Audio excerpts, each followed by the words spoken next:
तो चलिए शुरू करते हैं हम अपने पहले पाठ के अभ्यास को। पिछले पीरियड में हमने पाठ पूरा कर लिया था। एक बार फिर से जान लेते हैं कि इसमें क्या क्या चीजें थी। भाषा विचारों के आदान प्रदान का माध्यम है। भाषा के दो रूप होते हैं, मौखिक भाषा और लिखित भाषा। हिंदी हमारी राजभाषा है। भाषा को लिखने के लिए निश्चित किए गए चिन्हों को लिपि कहते हैं। भाषा लिखने के लिए जो चिन्ह निर्धारित किए जाते हैं उन्हें हम लिपि कहते हैं। व्याकरण वह शास्त्र है जो हमें किसी भाषा को शुद्ध बोलना, लिखना तथा पढ़ना सिखाता है। व्याकरण के द्वारा हम भाषा के सही रूप को पहचानते हैं, भाषा को सही ढंग से बोल पाते हैं, लिख पाते हैं और पढ़ पाते हैं। तो चलिए अभ्यास कार्य शुरू करते हैं हम। पहला प्रश्न है, सही उत्तर पर सही का चिन्ह लगाइए। यहाँ पे हर वाक्य के साथ 3-3 विकल्प दिए हुए हैं। जो सही विकल्प है उस पे हम सही का निशान लगाएंगे। पहला वाक्य है, रोहन ने कविता पाठ किया। उसने भाषा के किस रूप का प्रयोग किया? रोहन ने कविता बोलकर सुनाया सबको, तो ये भाषा का मौखिक रूप हुआ। तो ये मौखिक भाषा हुई, इसे हम टिक करेंगे। ठीक। अब है दूसरा वाक्य, पंजाबी भाषा की लिपि क्या है? पंजाबी भाषा की लिपि फारसी, रोमन या गुरुमुखी, तो गुरुमुखी पे टिक करेंगे। ठीक।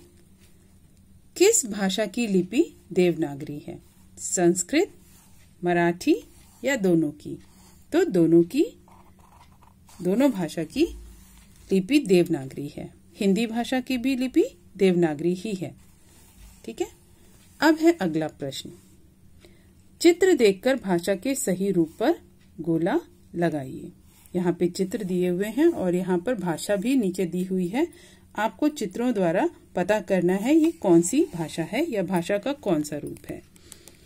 तो पहला चित्र है, ये बालिका ब्लैक बोर्ड पे कुछ लिख रही है, तो ये भाषा का कौन सा रूप हुआ?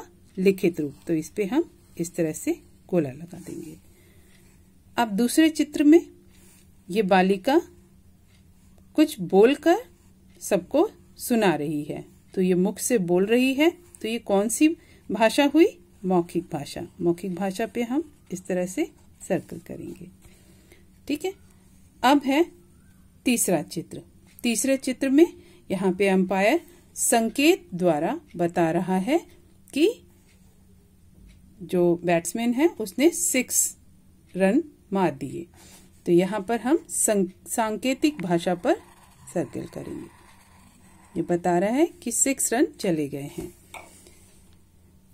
अब अगला चित्र जो है, यहाँ पे बालिका कुछ लिख रही है, तो ये भाषा का लिखित रूप हुआ। यहाँ पर हम इस तरह से लिखित भाषा पर सर्कल करेंगे। अब है यहाँ जो सिपाही है यातायात को सही तरीके से रखने के लिए संकेत दे रहा है, तो ये भाषा का सांकेतिक रूप है। तो इसे भी हम सर्कल करेंगे। अब यहाँ पर 2 लोग हैं, बातचीत कर रहे हैं। यहाँ लिखने का कोई काम नहीं है। एक बोल रहा है, दूसरा उसे सुन रहा है, तो ये भाषा का कौन सा रूप हुआ? मौखिक रूप। ठीक। तो ये दोनों प्रश्न जो है आप अपनी बुक में करेंगे। ठीक है। इन दोनों प्रश्नों को आप अपनी बुक में ही करेंगे। अगली वीडियो में हम अभ्यास के आगे के भाग को करेंगे, अभ्यास करेंगे और प्रश्न उत्तर भी करेंगे। ठीक।